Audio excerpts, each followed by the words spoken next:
Physics class 12 practical number 10 के बारे में पढ़ेंगे, जिसका एम कुछ इस प्रकार है। Aim to find the focal length of a convex lens by plotting graphs between u and v और 1/u एंड 1/v। क्या करना है स्टूडेंट्स, इसमें तो कॉन्वेक्स लेंस है, उसकी हमें फोकल लेंथ फाइंड करनी है ग्राफ का यूज करके। ग्राफ में क्या लेना है, u एंड v। u मतलब ऑब्जेक्ट डिस्टेंस एंड v मतलब image distance. u and v के बीच का ग्राफ प्लॉट करना है, या 1/u प्लस 1 एंड 1/v का ग्राफ प्लॉट करके भी आप फोकल लेंथ कर सकते हो। तो हमें कॉन्वेक्स लेंस की फोकल लेंथ करनी है ग्राफ का यूज करके, ठीक है। इसके लिए क्या क्या ऑपरेटर्स चाहिए होंगे, तो ऑपरेटर्स कुछ इस प्रकार है। Two pins, convex lens, metre scale, torch, index needle, इतने को ऑपरेटर्स चाहिए होंगे। अब हम देखते हैं स्टूडेंट्स ऑब्जर्वेशंस में फर्स्ट है approximate focal length of the convex lens. Convex lens की हमें अप्रोक्सीमेट फोकल लेंथ फाइंड करनी है बच्चों। तो इसके लिए हमने दो मेथड की थी, पहले पिन सेट करके और दूसरे में हमने टॉर्च का यूज़ किया था, ठीक है। इन दोनों में से कोई भी एक मेथड आप यूज़ कर सकते हो। अभी हम टॉर्च का यूज़ करके अप्रोक्सीमेट फोकल लेंथ फाइंड करते हैं। तो उसके लिए हम एक प्रैक्टिकल सेट करते हैं। बाइफोकल लेंस की अप्रोक्सीमेट फोकल लेंथ फाइंड कर रहे हैं स्टूडेंट्स। तो इसके लिए मैंने सामने टॉर्च रखी है, टॉर्च में से रेज आ रही है, वो रेज इसमें ये कॉन्वेक्स लेंस है, कॉन्वेक्स लेंस में से पास हो रही है रेज, और रेज कोई एक बिंदु पे इकट्ठा हो रही होगी, तो वो बिंदु हमें फाइंड करना है। तो उसके लिए मैं प्लेन पेपर का यूज कर रही हूँ। अभी आप देख रहे हो बच्चों, कुछ दिख रहा है इमेज, ठीक है, कुछ इमेज दिख रही है। अब मैं पेपर को पास ले जाती हूँ। एक पॉइंट ऐसा आएगा जब हमें दिख रहा है, आपको दिख रही है इमेज बहुत बड़ी दिख रही है। अब एक पॉइंट ऐसा आएगा जब हमें इमेज क्लियर दिखेंगी, ये रहा हमारा पॉइंट। फिर से आप और ज़्यादा नजदीक जाएंगे तो इमेज बड़ी होती जाएगी। तो ये एक पॉइंट हमारा ऐसा है जहाँ पे हमें परफेक्ट इमेज मिल रही है। तो क्या करेंगे, सिंपल स्केल का यूज करके इन दोनों के बीच का डिस्टेंस मेजर कर लेंगे। तो ये है हमारी सिंपल स्केल। चलो आपको दिख रहा है, ये क्लियर आ रहा है यहाँ पे, ठीक है। तो इन दोनों के बीच का डिस्टेंस मेजर करते हैं।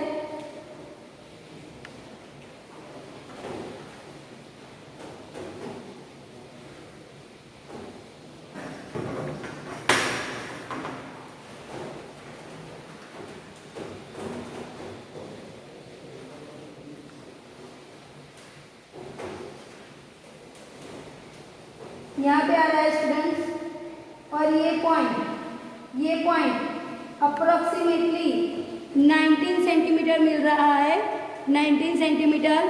तो ये हमारी अप्रोक्सीमेट फोकल लेंथ हो गई। अप्रोक्सीमेट फोकल लेंथ हमारी आई 19 सेंटीमीटर। अब हम ऑब्जर्वेशन में आगे बढ़ेंगे। ऑब्जर्वेशंस में फर्स्ट है approximate focal length of the convex lens. तो उसके लिए हमने अभी छोटा सा प्रैक्टिकल किया, और उस प्रैक्टिकल पर से हमने अप्रोक्सीमेट फोकल लेंथ फाइंड की, जिसका आंसर आया था 19 सेंटीमीटर।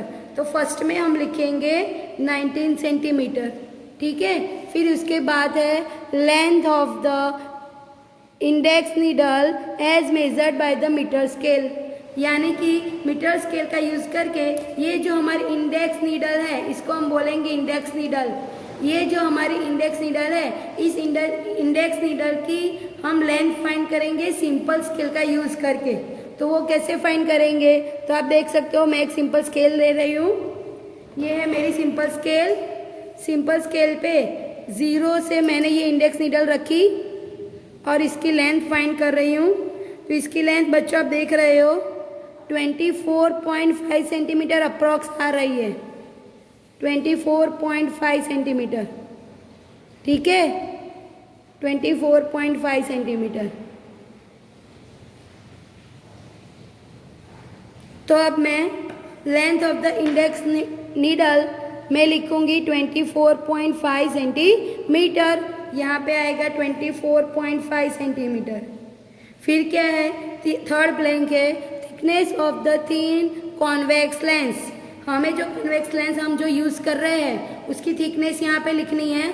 तो बच्चों इसके पहले प्रैक्टिकल में हमने स्पेरोमीटर का यूज़ करके लेंस की थिकनेस फाइंड की थी, स्पेरोमीटर का यूज़ करके, जिसका आंसर आया था 0.2 सेंटीमीटर। तो thickness of the lens 0.2 centimetre आया। फिर बाद में fourth, actual length between the optical centre O of the lens and tip of the pin LO, small LO। तो small LO is equal to LO plus T/2। तो LO हम यहाँ पर से ढूंढ लाए 24.5 प्लस T/2। स्मॉल t यानी thickness जो हमारी थी 0.2, वो यहाँ पे लिखेंगे 0.2 डिवाइड बाई 2, पॉइंट निकालेंगे, डिवाइड बाई 10 हो जाएगा, 2 डिवाइड बाई 10 2, ये 2 कट हो गया, 245/10 प्लस 1/10 यानी 246/10 यानी 24.6। तो यहाँ पे हम लिखेंगे 24.6 सेंटीमीटर। फिर फिफ्थ नंबर की ब्लैंक है, observe length of the index needle LO dash is equal to distance between the center of convex lens and tip of the object pin is equal to position of length upright minus position of object pin upright on the scale। जो दो position है उनका minus करके यहाँ पे लिखना है। तो वो पोजीशन कैसे मेजर करेंगे, उसके लिए हम एक प्रैक्टिकल देखते हैं स्टूडेंट्स। दो पोजीशंस ढूंढने के लिए अभी मैंने लेंस को 50 सेंटीमीटर पर रखा हुआ है, आप देख सकते हो स्केल के एग्जैक्ट सेंटर पे 50 सेंटीमीटर पे मैंने लेंस को रखा हुआ है। तो पोजीशन ऑफ लेंस हो गया 50 सेंटीमीटर। अब position of object pin find करना है। तो ऑब्जेक्ट पिन कब कहाँ पे रखेंगे, तो ये जो हमारी निडल थी वो निडल के जितना डिस्टेंस हम लेंस और ऑब्जेक्ट पिन के बीच में रखेंगे। तो ये मैंने रख दिया है, इन दोनों के बीच का डिस्टेंस कितना है, तो इतना, यानी अभी मैं स्केल पे देख रही हूँ तो स्केल पे मुझे वो डिस्टेंस 74.4 सेंटीमीटर मिल रहा है, 74.4 सेंटीमीटर। ठीक है, तो मैं यहाँ पे क्या लिखूंगी, position of lens of upright minus position of object pin. तो ऑब्जेक्ट पिन हमारी थी 74.6 पे, 74.6 सेंटीमीटर पे हमारी ऑब्जेक्ट पिन थी, माइनस लेंस हमने कहाँ पे रखा हुआ था 50 सेंटीमीटर पे। इन दोनों को माइनस करेंगे तो हमारा आंसर आएगा 24.6। ठीक है, यहाँ पे हमारा आंसर आया 24.6। 74.6 माइनस 50 यानी 24.6। अब क्या है आगे, आगे index correction for object pin. Object pin के लिए करेक्शन फाइंड करना है। तो LO, स्मॉल LO हमारा आया था 24.6, यहाँ पे लिखेंगे 24.6 minus LO dash. LO dash अभी हमने फाइंड किया, LO डैश वो भी हमारा आया था 24.6। तो 24.6 माइनस 24.6 आंसर आ गया 0। लेकिन ये प्रोसेस हमने की थी ऑब्जेक्ट पिन के लिए, वैसे ही सेम हमें इमेज पिन के लिए करनी है। तो इमेज पिन के लिए फिर से इमेज लेंस को 50 सेंटीमीटर पर ही रखा है। ये है हमारी इमेज पिन। इमेज पिन को कहाँ पे रखेंगे, नीडल के जितना डिस्टेंस है, नीडल के जितने डिस्टेंस से हम रखेंगे तो इन दोनों के बीच का डिस्टेंस मिलेगा। स्केल से इतना डिस्टेंस है, स्केल से इमेज पिन का डिस्टेंस अभी हमें मिल रहा है 25.4। तो इमेज के लिए हम क्या करेंगे, तो 50 में से 25.4 माइनस करेंगे तो हमें मिल जाएगा 24.6। ठीक है, फिर इसमें से फिर से EI है, EI is equal to LI minus LI dash. LI अभी हमने पहले ही फाइंड किया, जो LO है वही हमारा LI है। 24.6 माइनस ये भी आया 24.6 इज इक्वल टू 0, यानी कि इमेज पिन और ऑब्जेक्ट पिन में हमारा कोई भी करेक्शन नहीं है। अब हम देखेंगे ऑब्जर्वेशन टेबल। ऑब्जर्वेशन में फर्स्ट है लेंस अपराइट, लेंस की अपराइट, ठीक है, यानी कि लेंस को हम कहाँ पे रखते हैं वो यहाँ पे लिखना होता है, लेंस की अपराइट। तो स्टूडेंट्स हम लेंस को स्केल पे 50 सेंटीमीटर पर रखेंगे। तो अगर आप 3 रीडिंग ले रहे हो तो तीनों में 50 50 50 लिखना होता है। अगर आप 2 रीडिंग ले रहे हो तो 2 में 50 50। आपकी बुक में 6 रीडिंग दिए गए हैं, लेकिन इतने सारे रीडिंग हम नहीं ले सकते, इतना सारा समय नहीं होता, तो कोई भी 3 रीडिंग तो लेना ही पड़ता है। तो 3 रीडिंग लेना ही पड़ता है। तो मैं पहला एक रीडिंग लेके आपको दिखाती हूँ। लेंस का अपराइट मैंने लिखा है 50 सेंटीमीटर, यानी लेंस को मैं रखूँगी 50 सेंटीमीटर पे। फिर उसके बाद है ऑब्जेक्ट पिन अपराइट। तो ऑब्जेक्ट पिन को हम कहाँ पे रखेंगे, उसके अनुसार हमें इमेज पिन अपराइट फाइंड करना होगा। तो उसके लिए हम पहले प्रैक्टिकल में देखते हैं। प्रैक्टिकल में अभी मैंने एक स्केल ली हुई है, स्केल को सिंपल तरीके से रखा हुआ है। स्केल को आप सेलो टेप से फिक्स भी कर सकते हो, ठीक है। अभी मैंने सेलो टेप से फिक्स नहीं की है, सिंपल स्केल रखी हुई है। अब मैं लेंस को 50 सेंटीमीटर पे रखूंगी। तो आपको स्केल पे दिख रहा है, ये रहा मेरा 50 सेंटीमीटर। इसको मैं बोल दूंगी O, और यहाँ पे मैं लेंस को रखूंगी, ये रहा, ठीक है। लेंस अभी सेंटर में है, यहाँ से 50 और यहाँ से 50, बीच में लेंस आ गया, बीच में लेंस आ गया, ठीक है। अब हमने जो अभी टॉर्च वाला प्रैक्टिकल किया था उसमें से हमने अप्रोक्सीमेट फोकल लेंथ फाइंड की थी। तो अप्रोक्सीमेट फोकल लेंथ हमारी आई थी 19। तो हम यहाँ से 19 पे अप्रोक्सीमेट फोकल लेंथ लिख लेंगे। तो अप्रोक्सीमेट फोकल लेंथ हमारी यहाँ से 19 काउंट करेंगे तो 15 + 10 60 + 9 69। तो 69 पे हमारी हो गई अप्रोक्सीमेट फोकल लेंथ F। ये हमें कहीं भी ऑब्जर्वेशन टेबल में नहीं लिखना है बच्चों, लेकिन प्रैक्टिकल को इजीली समझने के लिए ये करना पड़ता है। तो अप्रोक्सीमेट फोकल लेंथ हमारी है 60 20, यहाँ से 19 थी, लेकिन 50 से 19 काउंट करें तो आ जाएगी 69 पे। अब हम लिखेंगे 2F यानी यहाँ से 19 और यहाँ से फिर 19 यहाँ, यानी कि 69 से 19 काउंट करें तो आ जाएगा 88।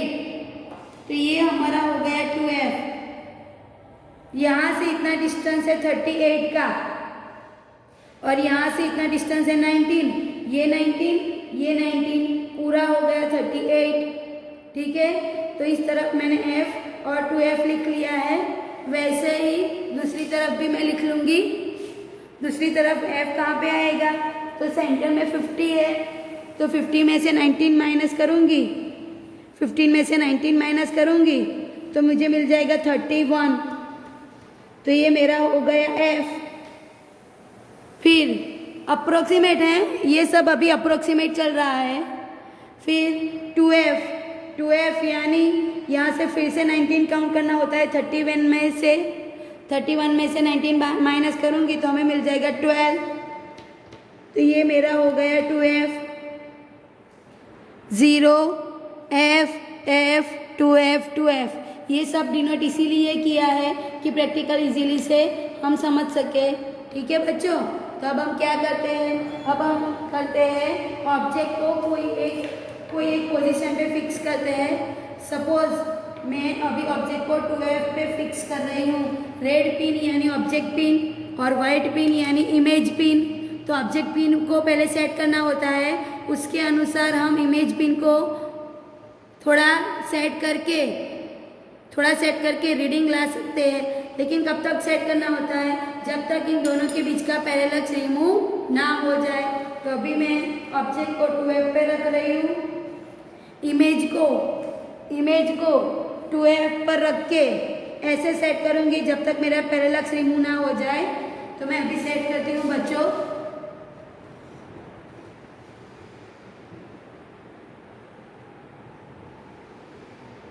तब तक सेट करना होता है जब तक पैरेलक्स दोनों के बीच का रिमूव हो जाए। रिमूव ना हो जाए, पैरेलक्स मतलब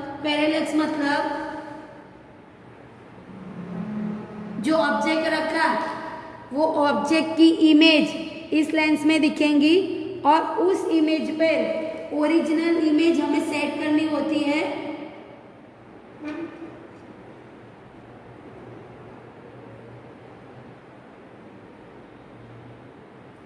अभी मेरा पैरेलक्स रिमूव हो गया है।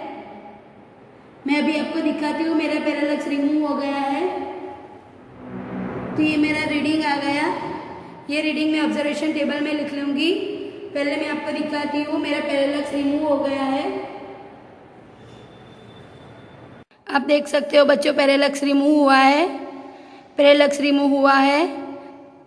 कैसे पता चलता है? तो जो ऑब्जेक्ट पिन है उसकी इमेज हमें लेंस में मिल रही है अंदर, और बाहर ये इमेज पिन, वो इमेज और ये इमेज पिन दोनों एक ही लाइन में सेट है। तो ये पैरेलक्स रिमूव हुआ बोलते हैं। देख सकते हो आप, जूम करके मैं दिखा रही हूँ। ये हमारी इमेज पिन और लेंस में जो हमें इमेज मिल रही है, ऑब्जेक्ट पिन की इमेज मिल रही है, आपको दिख रहा है। दोनों एक ही लाइन में सेट है। अभी दोनों एक साथ मूव हो रहे हैं। इसको बोलते हैं हमारा पैरेलक्स रिमूव हुआ। ऑब्जेक्ट की इमेज और ओरिजिनल इमेज पिन दोनों एक ही लाइन में आना चाहिए। दोनों एक ही लाइन में आना चाहिए। तो इसको बोलते हैं हमारा पैरेलक्स रिमूव हुआ।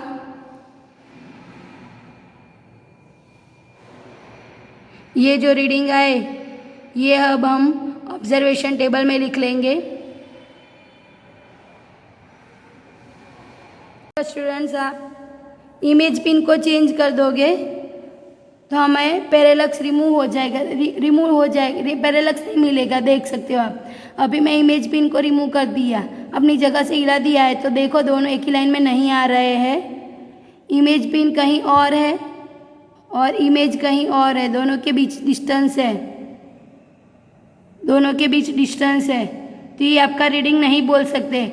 रीडिंग तभी आएगा जब पैरेलक्स रिमूव हो जाएगा। दोनों एक ही लाइन में आने चाहिए। ये इमेज और ये इमेज पिन और ये इमेज दोनों एक ही लाइन में आने चाहिए, तब पैरेलक्स रिमूव हुआ बोल सकते हो। अभी पैरेलक्स रिमूव नहीं हुआ है, आप देख सकते हो कोई भी एंगल से। तो ये आपका रीडिंग नहीं आया है। इसको सेट करना पड़ता है। जो अभी मैंने पैरेलक्स दिखाया वैसे रिमूव होना चाहिए।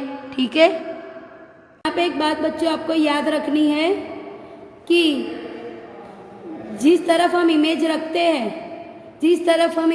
हैं वहाँ पे स्केल का 0 लेना होता है, और जिस तरफ हम ऑब्जेक्ट लेते हैं वहाँ पे स्केल का 100 सेंटीमीटर लेना होता है।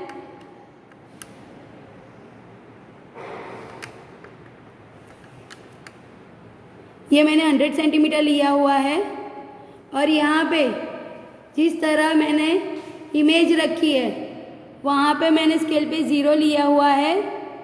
ऐसा करने से हमें रीडिंग लेने में आसानी हो जाएगी। ये हमारा फर्स्ट रीडिंग हुआ। अब हम दूसरा रीडिंग लेंगे। दूसरा रीडिंग में आपको सिर्फ दिखा देती हूँ कैसे रीडिंग लेना होता है।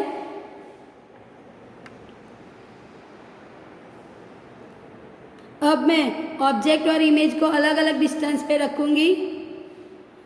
आपको पता है बच्चों, अभी मैंने ऑब्जेक्ट को 2F पे रखा है तो इमेज 2F पे मिल रही है।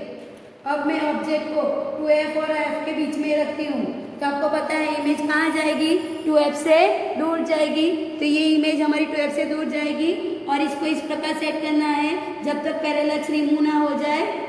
ठीक है। तो ये आपका होगा दूसरा रीडिंग। फिर तीसरे रीडिंग में इमेज ऑब्जेक्ट को 2F से दूर रखूँगी। 2F से दूर रखूँगी। अभी मैंने ऑब्जेक्ट को 2F से दूर रखा हुआ है, तो इमेज कहाँ पे मिलेगी? तो इमेज हमें पता है 2F और F के बीच में मिलेगी। तो 2F और F के बीच में यहाँ पे कहीं मिलेगी। और यहाँ पे तब तक सेट करना है जब तक पैरेलक्स रिमूव ना हो जाए।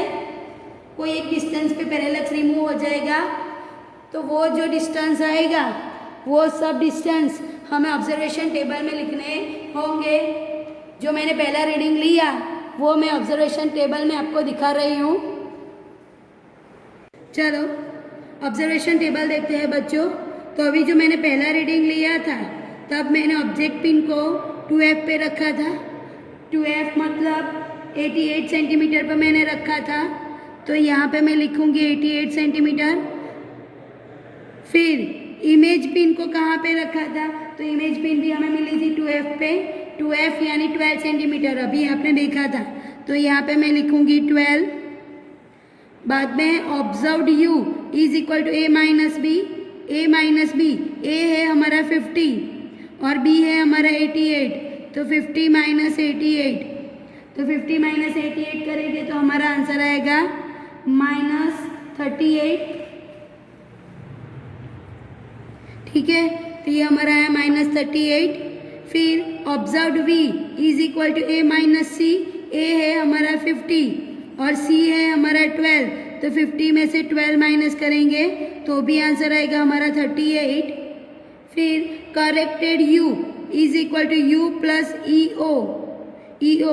EO यानी index correction. Index correction EO हमारा आया था 0।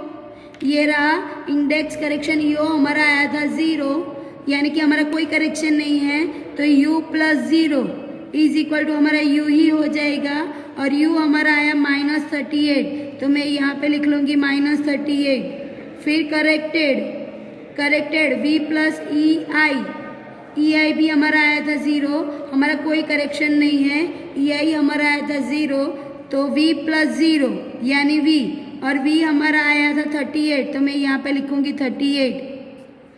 बाद में है 1/U एंड 1/V, तो 1/U मतलब -1/38 डिवाइड करके जो आंसर आएगा वो यहाँ पे लिखना रहता है। यहाँ पे 1/V मतलब 1/38, उसका भी डिवाइड करके जो आंसर आएगा वो यहाँ पे लिखेंगे। फिर बाद में है F का इक्वेशन है U प्लस V। यहाँ इक्वेशन में एक मिस्टेक है, आपको पता है लेंस के लिए यहाँ पे आता है माइनस, तो यहाँ पे हम सुधार देंगे U माइनस V। ठीक है, तो ये कैलकुलेशन चलो बच्चों हम साइड पे करते हैं। इसकी कैलकुलेशन सपोज मैं यहाँ पे करती हूँ, आपको ये कैलकुलेशन में दिखानी होती है। ठीक है, तो चलो कैलकुलेशन में है F is equal to U minus V।